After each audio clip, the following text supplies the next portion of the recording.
내가 돈을 안 갚으면 우리가 어떻게 사냐고! 이번 달 이자라도 내놔! 머리가 뒤로 젖혀졌습니다.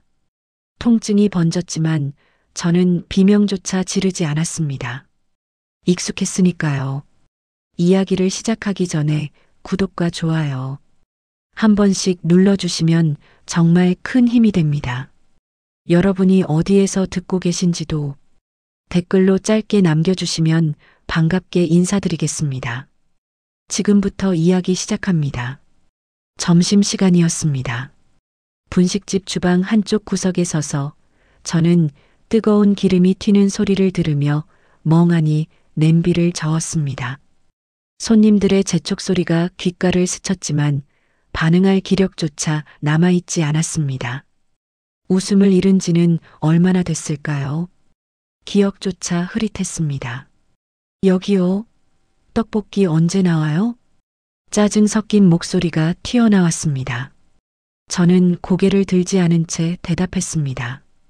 곧 나갑니다. 목소리가 조금 흔들렸지만 아무도 신경 쓰지 않았습니다. 사장님은 계산대에서 카드를 긁으며 한숨을 내쉬고 저는 그저 주문을 받고 음식을 내고 설거지를 하는 기계처럼 움직였습니다. 바쁜 점심 러시 속에서 몸과 마음이 동시에 지쳐갔습니다. 툭하면 카드 오류가 났고 냉장고에서 재료가 떨어졌고 손님들은 제게 화를 냈습니다. 사과는 언제나 제 몫이었습니다. 잘못하지 않았어도 저는 고개를 숙이고 미안하다고 말했습니다. 그게 더 빠르고 덜 아프니까요. 죄송합니다. 바로 해결해 드릴게요. 그렇게 말하면서도 제 안에서 무언가가 조금씩 무너지고 있다는 걸 느꼈습니다. 수치심도 분노도 아니었습니다. 그저 체념이었습니다. 아, 또 시작이구나. 그런 생각만 맴돌았습니다. 그때였습니다. 가게 문이 거칠게 열리며 익숙한 목소리가 터져 나왔습니다. 이 계집애가 어디 있어? 계모였습니다. 그리고 그 옆엔 이복 언니가 팔짱을 낀 채 서 있었습니다. 손님들이 일제히 고개를 돌렸습니다. 저는 냄비를 놓고 천천히 몸을 돌렸습니다. 심장이 빠르게 뛰었지만 표정은 이미 굳어 있었습니다. 여기서 이러지 마세요. 제가 말했지만 계모는 이미 제 앞까지 성큼성큼 다가왔습니다. 그리고 제 머리채를 움켜잡았습니다. 내가 돈을 안 갚으면 우리가 어떻게 사냐고. 이번 달 이자라도 내놔. 머리가 뒤로 젖혀졌습니다. 통증이 번졌지만 저는 비명조차 지르지 않았습니다. 익숙했으니까요. 손님들은 숟가락을 내려놓고 휴대폰을 꺼내기 시작했습니다. 누군가는 영상을 찍고 누군가는 속삭이며 웃었습니다. 저 집 진짜 막장이네. 쯧쯧, 창피한 줄도 모르나. 귓가에 들리는 속삭임이 칼날처럼 파고들었습니다. 하지만 저는 그저 눈을 감았습니다. 저항하면 더 길어진다는 걸 알았으니까요. 바로 그 순간이었습니다. 문 앞에 배달 헬멧을 든 남자가 서 있었습니다. 35쯤 되어 보이는 차분한 인상의 남자였습니다. 그는 상황을 조용히 지켜보고 있었습니다. 단순한 호기심이 아니었습니다. 그의 눈빛엔 무언가 오래된 감정이 어려 있었습니다. 마치 저를 처음 보는 게 아닌 것처럼요. 계모가 저를 놓아주고 돌아섰을 때 그 남자와 눈이 마주쳤습니다. 그는 여전히 말없이 서 있었습니다. 하지만 그 시선이 이상하게 무거웠습니다. 뭔가를 떠올리는 듯한 묘한 표정이었습니다. 그게 정혜권과의 첫 만남이었습니다. 저는 그때 몰랐습니다. 그 남자가 제 삶을 완전히 뒤바꿀 거라는 걸요. 계모가 떠난 후 가게 안은 어색한 정적에 휩싸였습니다. 손님들은 다시 식사를 시작했지만 여전히 힐끔힐끔 저를 쳐다봤습니다. 사장님은 계산대에서 한숨을 내쉬며 말했습니다. 가족이면 밖에서 싸워. 장사가 안 되잖아. 제 잘못이 아닌데도 저는 고개를 숙였습니다. 변명할 기력도 없었습니다. 저는 주방 구석 의자에 털썩 앉아 물컵을 들었습니다. 손이 떨렸습니다. 물을 들이키면서 문득 생각했습니다. 내 삶이 왜 이렇게 되었을까? 아버지가 돌아가시고 재혼한 계모가 집을 차지했습니다. 그리고 저는 빚더미에 깔린 채 이곳에서 하루하루를 견디고 있었습니다. 26살 꿈도 없고 미래도 없는 삶이었습니다. 점심이 끝나갈 무렵 문이 다시 열렸습니다. 아까 그 남자였습니다. 배달 헬멧을 벗고 들어온 그는 조용히 제 앞으로 다가왔습니다. 그리고 말없이 물컵을 건넸습니다. 드세요. 저는 고개를 들었습니다. 그의 얼굴이 또렷하게 보였습니다. 차분한 인상 하지만 눈가엔 피곤함이 서려 있었습니다. 저는 물컵을 받으며 작게 말했습니다. 감사합니다. 그는 잠시 망설이다가 입을 열었습니다. 그렇게 살 필요 없잖아요. 단 한 문장이었습니다. 하지만 그 말이 마치 오래 닫혀있던 문을 두드리는 것 같았습니다. 저는 얼어붙었습니다. 무슨 말을 해야 할지 몰랐습니다. 그는 손등의 흉터를 무심히 드러내며 말을 이었습니다. 잡고 있는 사람이 약하면 인생은 계속 흔들립니다. 흉터가 선명했습니다. 화상 자국처럼 보였습니다. 저는 그 흉터를 보며 물었습니다. 무슨 뜻이에요? 그는 대답하지 않았습니다. 대신 바닥에 떨어진 제 휴대폰을 주워 건넸습니다. 아까 계모가 던진 것이었습니다. 액정에 금이 가 있었습니다. 언젠가 스스로 붙잡게 될 겁니다. 그렇게 말하고 그는 돌아섰습니다. 저는 그의 뒷모습을 멍하니 바라봤습니다. 이상했습니다. 처음 보는 사람인데 왜 이렇게 마음이 흔들리는 걸까요? 그날 밤 저는 침대에 누워 천장을 바라봤습니다. 그의 말이 머릿속을 맴돌았습니다. 그렇게 살 필요 없잖아요. 하지만 저는 어떻게 살아야 하는지 몰랐습니다. 계속 이렇게 살 수밖에 없다고 생각했습니다. 선택지가 없다고 믿었습니다. 그런데 그 남자는 마치 다른 길이 있다고 말하는 것 같았습니다. 약간의 분노가 올라왔습니다. 쉽게 말하네. 내가 뭘 어떻게 하라고. 하지만 동시에 묘한 기대도 생겼습니다. 혹시 정말로 다른 삶이 가능할까요? 그 남자는 왜 저에게 그런 말을 했을까요? 저는 휴대폰을 들어 금간 액정을 바라봤습니다. 그리고 문득 깨달았습니다. 제 인생도 이 액정처럼 금이 가 있다는 걸요. 언제부터였는지도 모르게요. 다음 날 아침 출근길에 그를 다시 마주쳤습니다. 그는 분식집 앞 골목에서 배달 오토바이를 정리하고 있었습니다.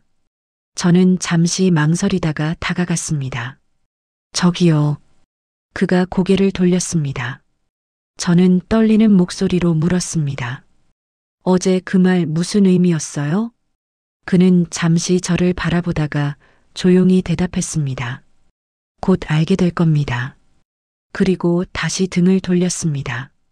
저는 그 자리에 서서 그의 뒷모습을 바라봤습니다. 목 뒤에 또 다른 흉터가 보였습니다. 화상 자국이었습니다. 꽤 깊어 보였습니다. 그 순간 묘한 예감이 들었습니다. 이 남자도 저처럼 무언가와 싸우고 있다는 걸요. 그리고 그 싸움이 곧 저와 연결될 거라는 걸요. 저는 모르고 있었습니다. 그날이 제 삶이 완전히 바뀌는 시작점이라는 걸요. 집에 돌아왔을 때 현관문이 열려 있었습니다. 불길한 예감이 들었습니다. 조심스럽게 안으로 들어서자 거실에서 계모의 목소리가 들렸습니다. 이걸 봐라. 또 독촉장이 왔어. 저는 가방을 내려놓고 거실로 들어갔습니다. 계모는 식탁 위에 서류를 흩어놓고 제 주민등록증을 거칠게 뒤적이고 있었습니다. 이복 언니는 소파에 앉아 손톱을 다듬으며 무관심하게 지켜봤습니다. 뭐 하시는 거예요? 제가 물었지만 계모는 대답 대신 명함 한 장을 집어 던졌습니다. 명함이 제 발치에 떨어졌습니다. 국제결혼중개라는 글자가 선명했습니다. 이번엔 제대로 된 집이야. 중국 사업가라는데 나이는 좀 있어도 돈은 많대. 계모가 말했습니다. 저는 명함을 집어들며 손이 떨렸습니다. 저 안 가요. 이미 말했잖아요. 내가 안 가면 우리가 죽어. 내 아버지가 만든 빚을 누가 갚냐고. 계모가 소리쳤습니다. 이복 언니가 한숨을 쉬며 끼어들었습니다. 그냥 가. 어차피 여기서 뭐 할 건데? 늙어서 혼자 죽을 거야? 차갑고 노골적인 말이었습니다. 저는 명함을 식탁 위에 던지고 제 방으로 들어갔습니다. 문을 잠그고 벽에 기댔습니다. 심장이 미친 듯이 뛰었습니다. 도망쳐야 하나? 하지만 어디로 도망칠 수 있을까요? 돈도 없고 갈 곳도 없었습니다. 다음 날 새벽 일찍 출근했습니다. 집에 있고 싶지 않았으니까요. 분식집 앞에 도착했을 때 누군가 서 있었습니다. 정혜권이었습니다. 왜 여기 계세요? 저는 놀라서 물었습니다. 그는 헬멧을 벗으며 조용히 말했습니다. 기다렸습니다. 저를요? 네. 그가 제 팔을 보며 눈빛이 싸늘하게 변했습니다. 어젯밤 계모가 잡아당길 때 생긴 멍이 드러나 있었습니다. 저는 재빨리 소매를 내렸습니다. 괜찮습니다. 목소리가 흔들렸지만 저는 애써 태어난 척했습니다. 그는 한동안 말없이 저를 바라보다가 천천히 입을 열었습니다. 도와드리고 싶습니다. 왜요? 저 모르잖아요. 제가 되물었습니다. 그는 고개를 돌렸습니다. 그 순간 그의 목 뒤 화상 흔적이 다시 눈에 들어왔습니다. 아침 햇살 아래에서 더 선명하게 보였습니다. 예전에 지키지 못한 사람이 있어서요. 그의 목소리가 낮게 깔렸습니다. 저는 더 이상 묻지 못했습니다. 그 말 속에 담긴 무게가 느껴졌으니까요. 그날 저녁 일이 끝나고 집으로 돌아가는 길이었습니다. 골목 어귀에서 계모와 마주쳤습니다. 그리고 그 옆엔 낯선 남자 2명이 서 있었습니다. 어디가? 계모가 제 팔을 움켜잡았습니다. 저는 뿌리치려 했지만 힘이 더 셌습니다. 오늘 만나기로 했어. 가자. 싫어요. 제가 소리쳤습니다. 하지만 계모는 저를 끌고 가려 했습니다. 그때였습니다. 누군가 계모의 손목을 잡았습니다. 정혜권이었습니다. 놓으세요. 그의 목소리는 차가웠습니다. 계모가 화들짝 놀라 손을 놨습니다. 저는 비틀거리며 뒤로 물러났습니다. 당신 누군데 남의 집안일에 끼어들어. 계모가 소리쳤습니다. 하지만 혜권은 전혀 흔들리지 않았습니다. 이 아이는 이제 제가 책임지겠습니다. 뭐? 계모가 어이없다는 듯 웃었습니다. 너 같은 걸 누가 데려가겠냐고. 빚쟁이 딸려니. 그 말이 칼날처럼 박혔습니다. 저는 고개를 숙였습니다. 익숙한 수치심이 밀려왔습니다. 하지만 혜권은 제 앞으로 한 걸음 다가섰습니다. 이 사람은 이제 저와 함께 갑니다. 더 이상 괴롭히지 마세요. 단호한 목소리였습니다. 계모는 잠시 당황한 표정을 지었지만 곧 비웃으며 돌아섰습니다. 좋아. 나중에 후회하지 마. 계모와 남자들이 사라진 후 저는 그 자리에 주저앉았습니다. 다리에 힘이 풀렸습니다. 혜권이 무릎을 굽히고 제 눈높이에 맞췄습니다. 괜찮습니까? 저는 대답하지 못했습니다. 눈물이 핑 돌았습니다. 그는 조용히 기다렸습니다. 저를 재촉하지 않았습니다. 왜 저를 도와주세요? 제가 떨리는 목소리로 물었습니다. 그는 잠시 망설이다가 대답했습니다. 당신이 저처럼 무너지는 걸 보고 싶지 않아서요. 그 말이 가슴 깊이 박혔습니다. 저는 처음으로 깨달았습니다. 이 사람도 무너진 적이 있다는 걸요. 그리고 지금 저를 잡아주려 한다는 걸요. 그날 밤 집으로 돌아갈 수 없었습니다. 계모가 문 앞에서 기다리고 있을 게 뻔했으니까요. 저는 해권의 뒤를 따라 근처 24시간 카페로 갔습니다. 그는 따뜻한 음료를 건네며 아무 말도 하지 않았습니다. 감사합니다. 제가 작게 말했습니다. 그는 고개를 끄덕였습니다. 창밖으로 비가 내리기 시작했습니다. 빗소리가 카페 안을 가득 채웠습니다. 이제 어떻게 하죠? 제가 물었습니다. 그는 잠시 생각하다가 말했습니다. 오늘은 제 집에서 쉬세요. 내일 다시 생각하면 됩니다. 그럴 순 없어요. 폐가 너무 괜찮습니다. 그가 제 말을 끊었습니다. 단호했지만 강압적이지 않았습니다. 저는 거절했지만 집까지 데려다 주겠다는 호의까지 거절할 수는 없었습니다. 하지만 집에 도착하기도 전에 일이 벌어졌습니다. 아파트 계단을 올라가는데 위에서 계모의 목소리가 들렸습니다. 거기서 저는 얼어붙었습니다. 계모가 계단 위에서 내려오고 있었습니다. 그리고 그 뒤엔 이복 언니와 낯선 남자들이 따라왔습니다. 도망칠 줄 알았어? 내가 어디 갈 데가 있다고. 계모가 제 팔을 잡아당겼습니다. 저는 균형을 잃고 비틀거렸습니다. 해권이 저를 잡으려 했지만 이미 늦었습니다. 저는 계단 아래로 굴러떨어졌습니다. 등과 팔에 통증이 번졌습니다. 시야가 흐려졌습니다. 누군가 제 이름을 부르는 소리가 들렸지만 의식이 점점 멀어졌습니다. 눈을 떴을 때 하얀 천장이 보였습니다. 응급실이었습니다. 팔에 링거가 꽂혀 있었고 온몸이 욱신거렸습니다. 정신 드셨습니까? 해권의 목소리였습니다. 저는 고개를 돌렸습니다. 그가 침대 옆 의자에 앉아 있었습니다. 얼굴에 피로가 가득했습니다. 여기가 응급실입니다. 계단에서 떨어지셨어요. 그가 조용히 설명했습니다.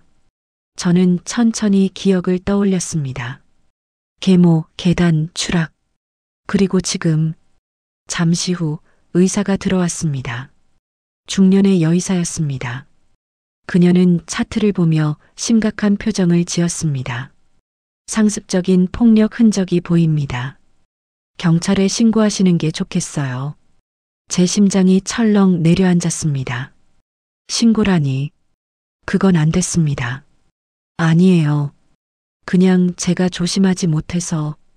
이건 명백한 폭행입니다. 의사가 단호하게 말했습니다. 하지만 저는 고개를 저었습니다.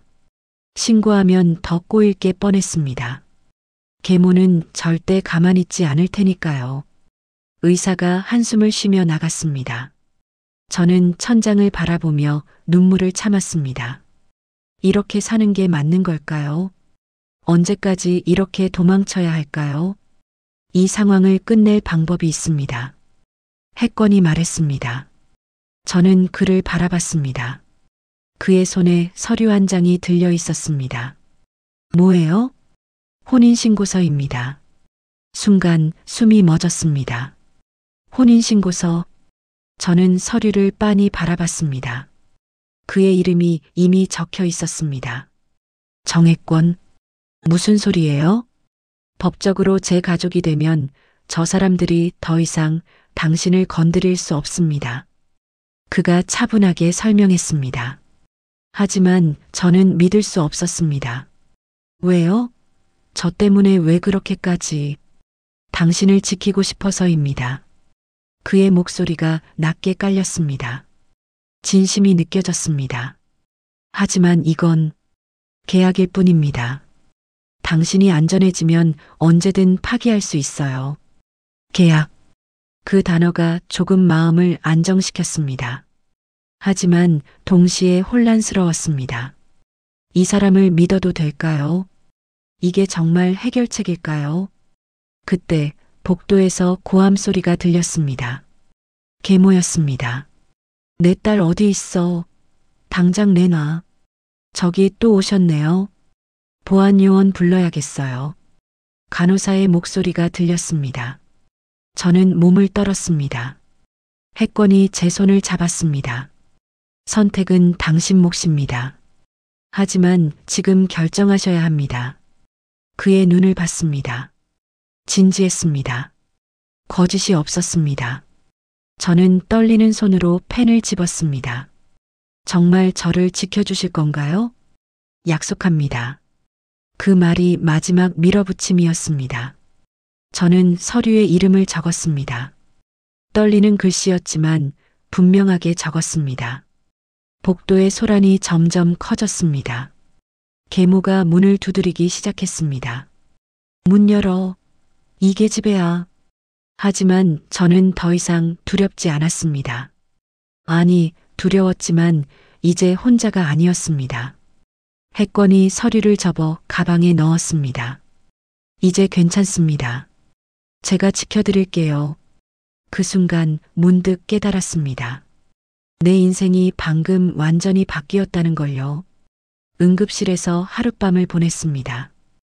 해권은 옆 의자에서 졸다 깨기를 반복했습니다. 저는 천장을 바라보며 잠들지 못했습니다. 혼인신고서에 서명한 게 맞는 선택이었을까요? 아니면 또 다른 함정에 빠진 걸까요? 도망칠까? 그런 생각이 계속 머릿속을 맴돌았습니다. 새벽 5시쯤 저는 조용히 침대에서 일어났습니다. 링거를 빼고 신발을 신었습니다. 해권은 여전히 의자에서 고개를 떨구고 있었습니다. 미안해요. 마음속으로 말하고 조심스럽게 문 쪽으로 걸어갔습니다. 하지만 손이 문손잡이에 닿기도 전에 그의 목소리가 들렸습니다. 어디 가시려고요? 저는 얼어붙었습니다. 돌아보니 그가 눈을 뜨고 저를 바라보고 있었습니다. 피곤한 눈빛이었지만 실망한 표정은 아니었습니다. 저 그냥 도망치려 하셨죠? 그가 조용히 말했습니다. 저는 고개를 숙였습니다. 변명할 수 없었습니다. 미안해요. 저는 사람을 믿기가 어려워서요. 목소리가 떨렸습니다. 그는 천천히 일어나 제게 다가왔습니다. 하지만 가까이 오지 않고 적당한 거리를 유지했습니다. 이해합니다. 당신이 겪은 일을 생각하면 당연해요. 그의 목소리가 부드러웠습니다. 비난하지 않았습니다. 하지만 한 가지만 약속해 주세요. 도망치기 전에 한 번만 더 생각해 주세요. 제가 당신을 해치려는 사람인지. 저는 그의 눈을 봤습니다. 진심이 보였습니다. 저는 천천히 고개를 끄덕였습니다. 퇴원 후 해권이 저를 근처 작은 식당으로 데려갔습니다. 아침 7시였습니다. 식당엔 사람이 거의 없었습니다. 그는 도시락을 꺼내 제 앞에 놓았습니다. 드세요. 병원 음식은 맛이 없으셨을 거예요. 도시락 안엔 밥과 반찬이 정갈하게 담겨 있었습니다. 따뜻했습니다. 저는 뚜껑을 보며 멍하니 앉아 있었습니다. 직접 만드신 거예요? 네. 별거 아니지만요. 그가 담담하게 말했습니다. 저는 숟가락을 들었습니다. 손이 떨렸습니다. 누군가 저를 위해 밥을 해준 게 얼마만일까요? 아버지가 돌아가신 후로 처음이었습니다. 왜 우세요? 해권이 물었습니다. 저는 그제야 눈물이 흐르고 있다는 걸 깨달았습니다. 황급히 손등으로 닦았습니다. 아니에요. 그냥 감사해서요. 밥을 한 숟가락 떴습니다. 짠맛과 단맛이 적절하게 섞여 있었습니다. 맛있었습니다. 아니, 누군가의 마음이 느껴져서 더 맛있었습니다. 한참을 먹다가 저는 용기를 내어 물었습니다. 왜 저를 도와주세요? 진짜 이유가 뭐예요? 그는 잠시 망설였습니다. 창밖을 바라보다가 천천히 입을 열었습니다. 예전에 지키지 못한 사람이 있다고 했잖아요. 네, 제 동생이었습니다. 그의 목소리가 낮게 가라앉았습니다. 저는 숟가락을 내려놓았습니다. 동생분이요? 5살 어렸어요. 28배 결혼했는데 남편한테 맞았습니다. 처음엔 몰랐어요. 동생이 숨겼거든요. 그가 말을 이었습니다. 손이 떨리고 있었습니다. 알았을 땐 이미 늦었습니다. 동생은 병원에 실려갔고 결국 깨어나지 못했어요. 저는 숨이 멎었습니다. 그의 표정이 일그러졌습니다. 오랫동안 꽁꽁 숨겨왔던 아픔이 터져 나오는 것 같았습니다. 제가 조금만 더 일찍 알았으면, 조금만 더 관심을 가졌으면 동생을 구할 수 있었을 텐데. 목소리가 갈라졌습니다. 그는 손으로 얼굴을 가렸습니다. 그래서 당신을 봤을 때 동생이 생각났습니다. 똑같은 눈빛이었어요. 죽어가고 있는 눈빛. 저는 가슴이 먹먹해졌습니다. 이 사람도 저처럼 아팠던 거였습니다. 아니, 저보다 더 깊은 상처를 안고 살아왔던 거였습니다. 그래서 이번엔 절대 놓치고 싶지 않았습니다. 당신을 지키고 싶었어요. 그의 눈을 봤습니다. 눈물이 고여 있었습니다. 하지만 억지로 참고 있었습니다. 저는 손을 뻗어 그의 손을 잡았습니다. 처음으로 제가 먼저 손을 내밀었습니다. 고마워요. 정말 고마워요. 그가 제 손을 꼭 잡았습니다. 따뜻했습니다. 처음으로 누군가의 진심을 느꼈습니다. 선택은 강요하지 않습니다. 하지만 제 옆에 있으면 제가 지켜드릴게요.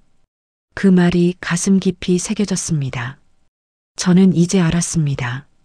이 사람은 저를 이용하려는 게 아니라는 걸요. 진짜 저를 지키고 싶어 한다는 걸요. 같이 갈게요. 제가 말했습니다. 혜권이 놀란 표정으로 저를 봤습니다. 정말요? 네. 더 이상 혼자 도망치고 싶지 않아요. 그 순간 스스로도 놀랐습니다. 제가 이렇게 용기를 낼 수 있다는 게, 하지만 동시에 두려웠습니다. 이 선택이 정말 옳은 건지, 마음 한쪽에는 여전히 무거운 불안이 남아 있었습니다. 하지만 이제는 혼자가 아니었습니다. 그게 조금은 위안이 되었습니다. 새벽 첫 버스를 탔습니다. 혜권과 나란히 앉아 창밖을 바라봤습니다. 도시가 깨어나고 있었습니다. 저는 가방 안의 혼인신고서를 만지작거렸습니다. 아직도 실감이 나지 않았습니다. 긴장되세요? 혜권이 물었습니다. 저는 고개를 끄덕였습니다. 네, 많이요. 저도 그래요. 그가 솔직하게 말했습니다. 저는 그를 쳐다봤습니다.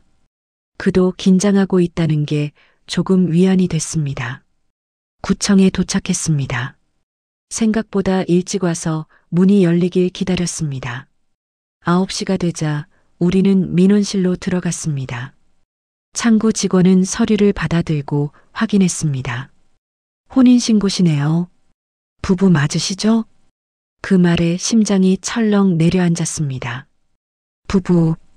그 단어가 이상하게 무겁게 느껴졌습니다.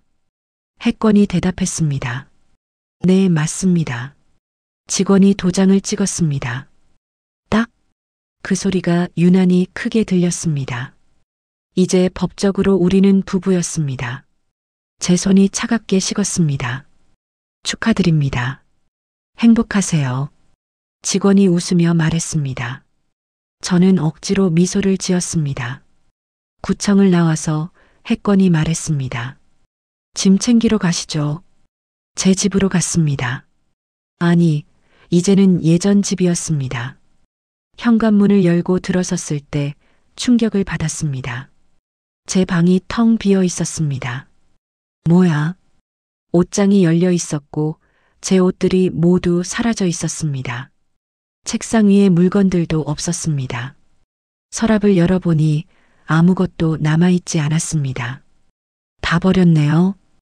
혜권이 조용히 말했습니다. 저는 멍하니 빈 방을 바라봤습니다. 계모가 제 물건을 모두 버린 거였습니다. 화가 치밀어 올랐습니다. 아버지가 주신 시계도 있었는데 목소리가 떨렸습니다. 유일하게 남은 아버지의 유품이었습니다. 해권이 제 어깨에 손을 얹었습니다. 찾아볼 수 있을 거예요. 아니에요. 이미 팔았을 거예요. 저는 고개를 저었습니다. 계모가 그럴 사람이라는 걸 알았으니까요. 눈물이 핑 돌았지만 참았습니다. 더 이상 이 집에 미련을 두고 싶지 않았습니다. 가요. 이제 여기 올 일 없어요. 우리는 집을 나왔습니다. 해권의 차를 타고 그의 집으로 갔습니다. 아파트 단지였습니다. 생각보다 좋은 곳이었습니다. 여기서 사세요? 제가 물었습니다. 해권이 고개를 끄덕였습니다. 네. 들어가시죠. 집안은 깔끔했습니다. 하지만 어딘가 삭막했습니다. 사람 냄새가 나지 않았습니다. 거실 한쪽 책상 위에 약병들이 놓여 있었습니다. 저는 약병을 보며 물었습니다. 아프세요? 아니요. 그냥 필요한 거예요. 그가 얼버무렸습니다. 저는 더 묻지 않았습니다. 하지만 신경 쓰였습니다. 책상 옆 벽에 달력이 붙어 있었습니다. 특정 날짜에 빨간 동그라미가 쳐져 있었습니다. 규칙적이었습니다. 매달 같은 날이었습니다. 저 날짜는 뭐예요? 제가 물었습니다. 해권이 재빨리 달력을 떼어냈습니다. 아무것도 아니에요.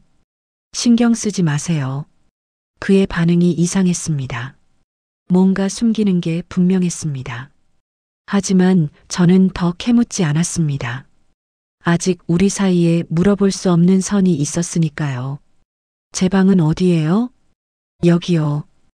해권이 작은 방 문을 열었습니다. 깨끗한 방이었습니다.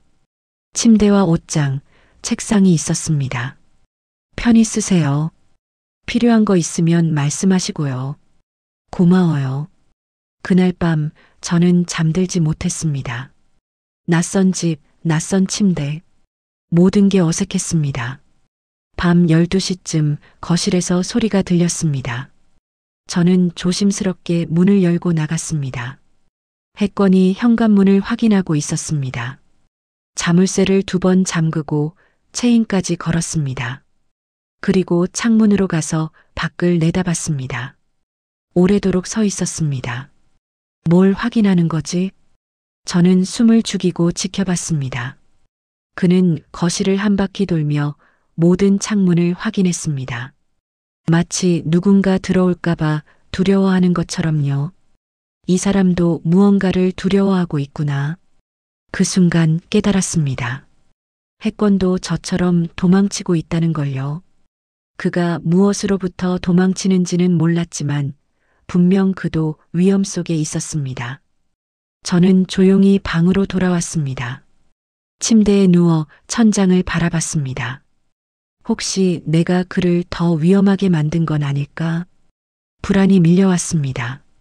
그와 결혼한 게 그에게 짐이 된 건 아닐까요? 내가 그의 평화를 깨뜨린 건 아닐까요? 새벽 3시 휴대폰이 진동했습니다. 문자였습니다. 모르는 번호였습니다. 잘 선택했네. 하지만 오래가지 못할 거야. 심장이 멎었습니다. 누구였을까요? 계모일까요? 아니면 다른 누군가일까요? 다음 날 아침 해권에게 문자를 보여줬습니다. 그의 얼굴이 굳어졌습니다. 번호 바꾸세요. 오늘 당장. 누구예요? 아는 사람인가요? 모릅니다. 하지만 조심하셔야 해요. 그의 목소리가 차가웠습니다. 뭔가 알고 있는 것 같았습니다. 하지만 말하지 않았습니다. 그날부터 이상한 일들이 계속됐습니다. 집 앞에 낯선 차가 정차해 있었습니다. 며칠째 같은 차였습니다. 해권의 전화에서 잡음이 들렸습니다. 도청되는 것 같았습니다. 우리 감시받고 있는 거 아니에요? 제가 물었습니다. 해권은 대답하지 않았습니다. 하지만 그의 표정이 모든 걸 말해줬습니다. 맞아. 우리는 지금 누군가에게 감시받고 있어. 두려웠습니다. 하지만 더 두려운 건 해권이 저를 위해 위험을 감수하고 있다는 사실이었습니다. 내가 이 사람을 지켜야 해. 처음으로 그런 생각이 들었습니다. 지켜받기만 할 게 아니라 저도 그를 지켜야 한다고요. 일주일이 지났습니다.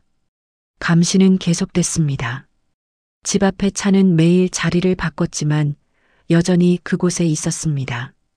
해권은 점점 예민해졌습니다. 밤마다 잠을 설쳤고 창문을 반복해서 확인했습니다. 이렇게 살 순 없어요. 제가 말했습니다. 해권이 저를 바라봤습니다. 지친 눈빛이었습니다. 죄송합니다. 당신을 이런 상황에 끌어들여서요. 아니에요. 말해주세요. 대체 무슨 일이에요? 저는 단호하게 물었습니다. 더 이상 모르는 척할 수 없었습니다. 해권은 한참을 망설이다가 마침내 입을 열었습니다. 제 정체를 숨겼습니다. 무슨 말이에요? 저는 배달원이 아니에요. 제 직업은 해운회사 전무입니다. 순간 숨이 멎었습니다. 해운회사 전무. 저는 그를 빤히 바라봤습니다. 거짓말이죠? 아니에요. 진실입니다. 그가 지갑을 꺼내 명함을 건넸습니다. 대양해운 전무이사 정혜권. 명함이 손에서 떨어질 뻔했습니다. 왜 숨긴 거예요? 위험했으니까요. 제 정체를 아는 사람이 많으면 많을수록 당신도 위험해질 테니까요. 해권이 소파에 앉았습니다. 깊은 한숨을 쉬었습니다. 5년 전 부산 항만에서 폭발 사고가 있었습니다. 기억하세요? 뉴스에서 봤어요. 사람들이 많이 다쳤다고. 맞아요. 15명이 죽었습니다. 그의 목소리가 갈라졌습니다. 그 사고는 예견된 거였어요. 안전 규정을 무시하고 위험물을 불법으로 실었죠. 하지만 회사는 그걸 은폐하려 했습니다. 저는 숨을 죽이고 들었습니다. 저는 내부 고발을 준비했어요. 증거를 모았고 언론에 제보하려 했죠. 하지만 들켰습니다. 누구한테요? 제 사촌형 정해찬한테요. 그는 회사 부회장입니다. 정해찬. 그 이름이 불길하게 느껴졌습니다. 형은 저를 제거하려 했어요. 그날 밤 사무실에 불이 났습니다. 갇혔죠. 겨우 탈출했지만 그가 셔츠 깃을 열었습니다. 목과 어깨에 선명한 화상 자국이 드러났습니다. 제가 처음 봤던 그 이게 그때 생긴 거예요. 저는 손으로 입을 막았습니다. 끔찍했습니다. 경찰에 신고했어요. 하지만 증거가 불타버렸고 형은 돈으로 모든 걸 덮었습니다. 결국 저는 미친 사람 취급을 받았죠. 그래서 숨어 산 거예요? 네. 죽은 척하고 신분을 숨겼습니다. 하지만 형은 계속 저를 찾고 있어요. 그리고 이제 당신까지 타겟이 됐습니다. 가슴이 철렁 내려앉았습니다. 그러니까 저와 결혼한 순간부터 저도 정해찬의 감시 대상이 된 거였습니다. 왜 말 안 했어요? 저는 알 권리가 있었잖아요. 제가 소리쳤습니다. 화가 났습니다. 하지만 동시에 두려웠습니다. 말하지 않아서 미안합니다. 하지만 당신을 지키고 싶었어요. 당신이 알면 더 위험해질 거라고 생각했습니다. 이미 위험해졌잖아요. 저는 소파에서 일어났습니다. 방 안을 왔다 갔다 했습니다. 머리가 복잡했습니다. 그럼 이제 어떻게 해요? 계속 숨어 살아요? 평생? 아니요. 이제 끝낼 겁니다. 해권이 단호하게 말했습니다. 다시 증거를 모으고 있어요. 이번엔 제대로 끝낼 겁니다. 형을 감옥에 보낼 거예요. 혼자서요? 아니요. 이제 당신이 있잖아요. 그가 저를 바라봤습니다. 진지한 눈빛이었습니다. 함께 해주시겠어요? 이 전쟁을요. 전쟁. 무거운 단어였습니다. 하지만 저는 이미 이 전쟁 한가운데 있었습니다. 도망칠 수 없었습니다. 뭘 하면 돼요? 제가 물었습니다.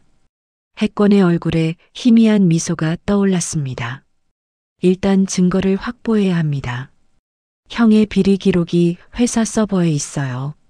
접근 권한이 필요합니다. 어떻게요? 형의 비서가 있어요. 그 사람을 설득해야 합니다. 위험하지 않아요? 위험합니다. 하지만 선택지가 없어요.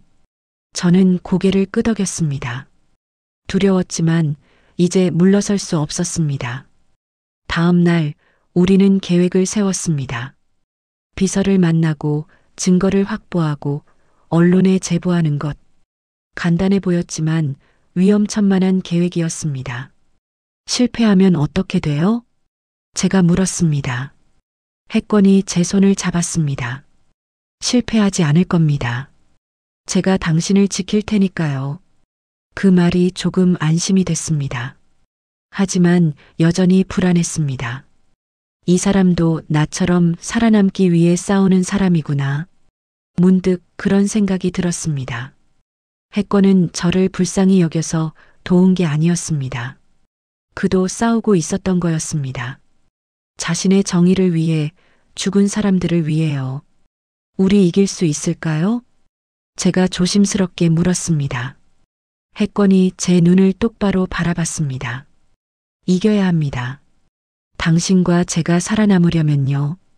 그 눈빛에서 결연함이 느껴졌습니다. 저도 각오를 다졌습니다. 이제 도망치지 않겠다고요. 함께 싸우겠다고요.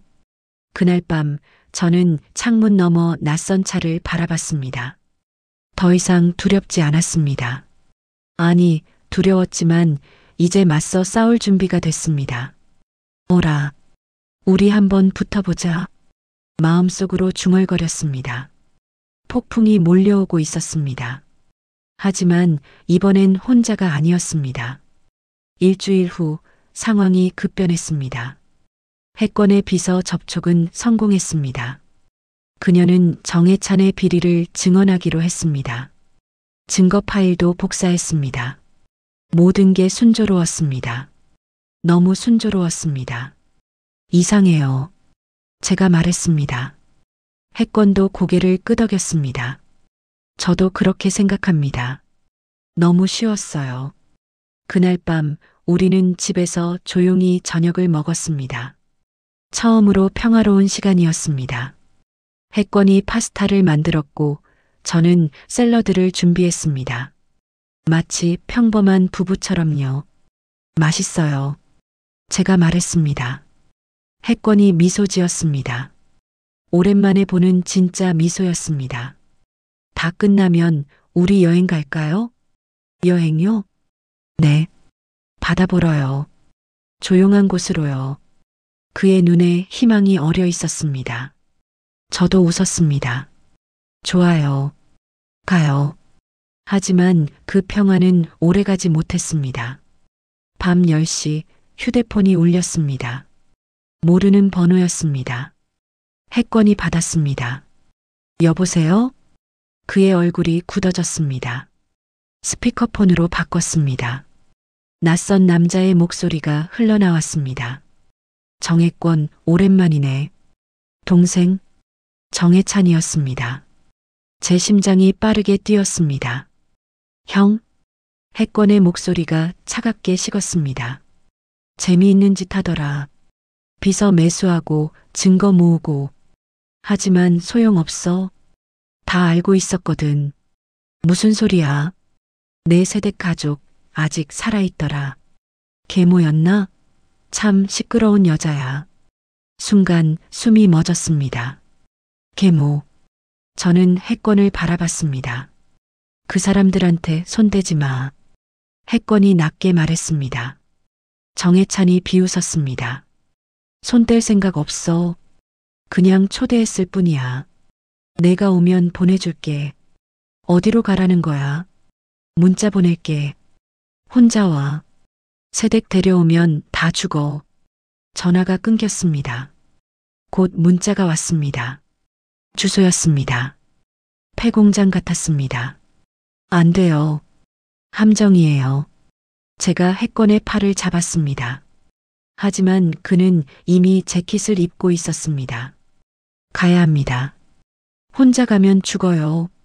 그래도 가야 해요. 사람 목숨이 걸렸습니다. 그 사람들은 절 괴롭혔어요.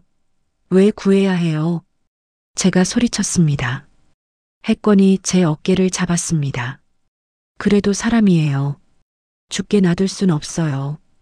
그의 눈을 봤습니다. 단호했습니다. 저는 울컥했습니다. 그럼 저도 갈게요. 안 됩니다. 왜요? 당신까지 잃으면 저는 끝입니다. 그 말이 가슴을 찔렀습니다. 해권이 제 손을 잡았습니다. 여기 있어 주세요.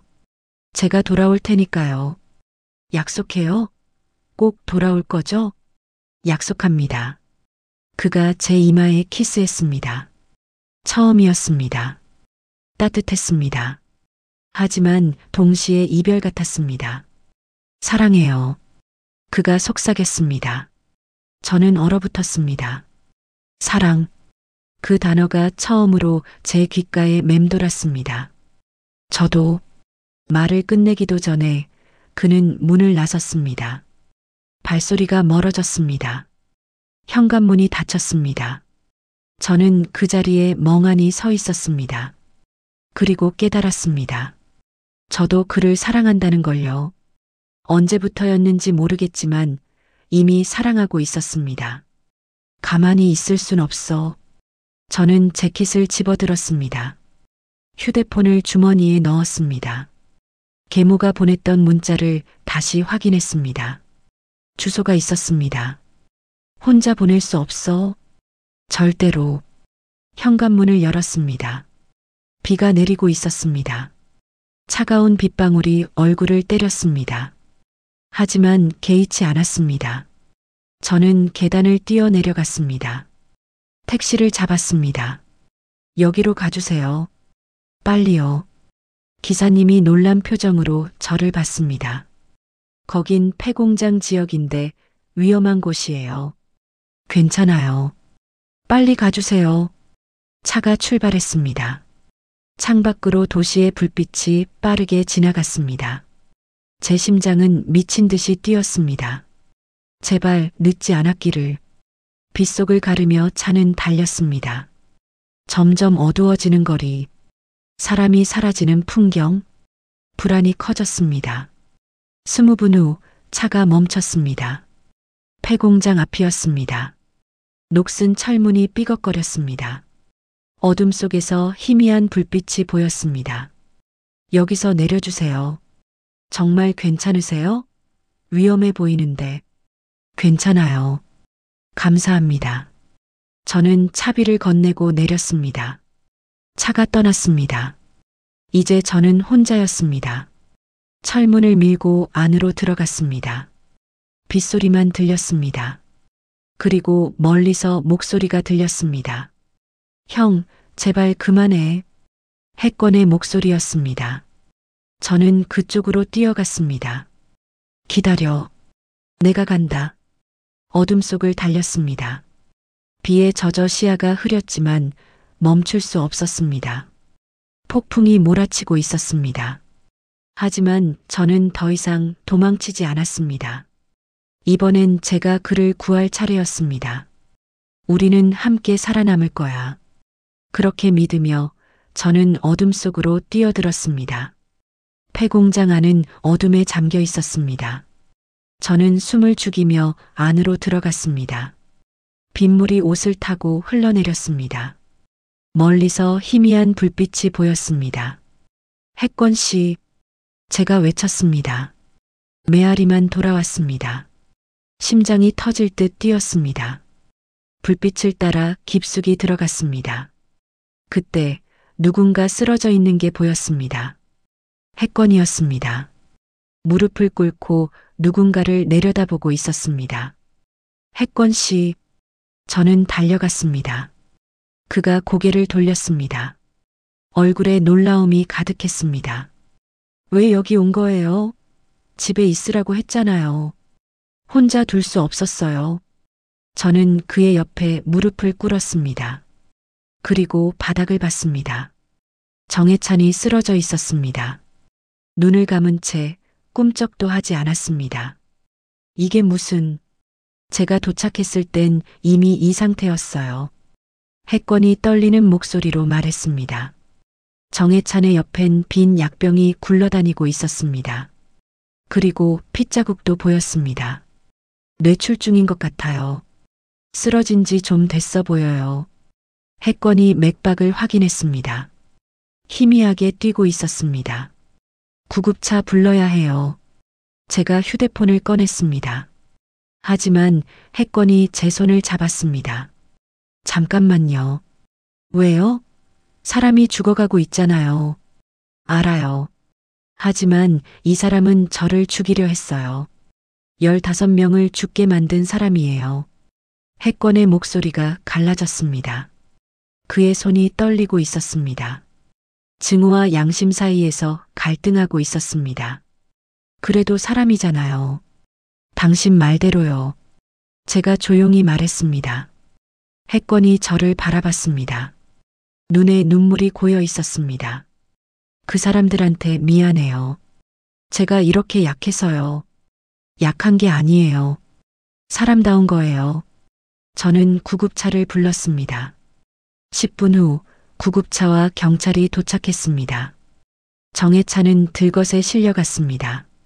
경찰이 상황을 물었고 혜권은 모든 것을 설명했습니다.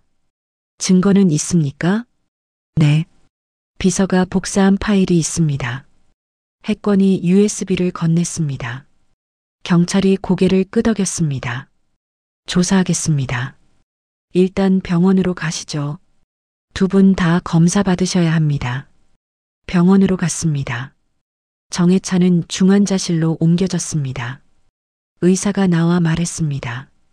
뇌출혈이 심합니다. 수술했지만 깨어날 확률은 거의 없어 보입니다. 식물인간이 된다는 말인가요? 혜권이 물었습니다. 의사가 무겁게 고개를 끄덕였습니다. 그럴 가능성이 높습니다. 가족분이신가요? 사촌입니다. 그럼 보호자 서명이 필요합니다. 혜권은 서류를 받아들었습니다. 손이 떨렸습니다. 저는 그의 손을 잡았습니다. 괜찮아요. 당신 잘못이 아니에요. 알아요. 하지만 복잡해요. 며칠 후 상황이 정리됐습니다. USB 속 증거들이 검찰에 넘겨졌습니다. 정혜찬의 비리가 드러났습니다. 불법 거래, 안전 규정 위반, 뇌물수수, 모든 게 밝혀졌습니다. 하지만 정혜찬은 재판을 받을 수 없었습니다. 의식이 돌아오지 않았으니까요. 그는 병원 침대에 누운 채 숨만 쉬고 있었습니다. 회사는 혼란에 빠졌습니다. 회장이었던 정혜찬의 아버지가 긴급 이사회를 소집했습니다. 그리고 혜권을 불렀습니다. 들어오게. 회의실에 들어간 혜권은 긴장한 표정이었습니다. 저는 밖에서 기다렸습니다. 1시간이 지났습니다. 문이 열렸습니다. 어떻게 됐어요? 제가 물었습니다. 혜권이 복잡한 표정을 지었습니다. 경영권을 맡으라고 하셨어요. 뭐라고요? 아버지께서 혜찬 형이 저지른 일을 알고 계셨대요. 하지만 막지 못했다고, 미안하다고 하셨어요. 혜권의 목소리가 떨렸습니다. 그리고 제가 회사를 바로잡아 달라고 하셨습니다. 형 대신요. 받아들일 거예요? 모르겠어요. 당신 생각은 어때요? 혜권이 저를 바라봤습니다. 진지한 눈빛이었습니다. 저는 잠시 생각하다가 말했습니다. 당신이 원하는 걸 하세요. 제가 옆에 있을게요. 그가 제 손을 잡았습니다. 따뜻했습니다. 고마워요. 한 달 후 혜권은 대양해운 대표이사가 됐습니다. 회사를 정상화하기 시작했습니다. 안전 규정을 강화하고 피해자 가족들에게 보상했습니다. 사과했습니다. 저는 그 옆에서 그를 도왔습니다. 비서로 일하기 시작했습니다. 분식집은 그만뒀습니다. 새로운 삶이 시작됐습니다. 어느 날 저녁 퇴근 후 집으로 돌아왔습니다. 혜권이 먼저 와 있었습니다. 주방에서 요리를 하고 있었습니다. 일찍 왔네요? 오늘 일찍 끝나서요. 당신 좋아하는 파스타 만들고 있어요. 그가 웃으며 말했습니다. 저는 가방을 내려놓고 주방으로 갔습니다. 그의 뒤에서 안았습니다. 사랑해요. 제가 속삭였습니다. 그가 불을 끄고 돌아섰습니다. 저를 안았습니다. 저도 사랑해요. 우리는 키스했습니다. 오래도록요. 처음으로 진짜 부부처럼 느껴졌습니다.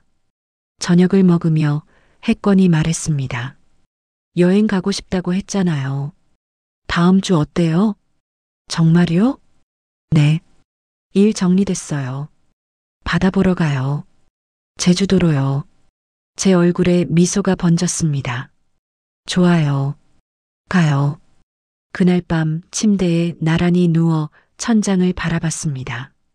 혜권이 제 손을 잡았습니다. 행복해요? 그가 물었습니다. 저는 고개를 돌려 그를 바라봤습니다. 네. 정말 행복해요. 당신은요? 저도요. 당신을 만나서 제 인생이 바뀌었어요. 저도 그래요. 우리는 다시 키스했습니다. 그리고 서로를 꼭 안았습니다. 창밖으로 달빛이 들어왔습니다. 평화로웠습니다. 더 이상 도망칠 필요가 없었습니다. 더 이상 두려워하지 않아도 됐습니다. 우리는 함께였으니까요. 진짜 가족이었으니까요. 그렇게 우리의 새로운 삶이 시작됐습니다. 힘들었던 과거는 뒤로하고 행복한 미래를 향해 걸어갔습니다. 함께요. 재미있게 들으셨다면 구독과 좋아요도 부탁드립니다. 오늘도 따뜻한 하루 보내세요.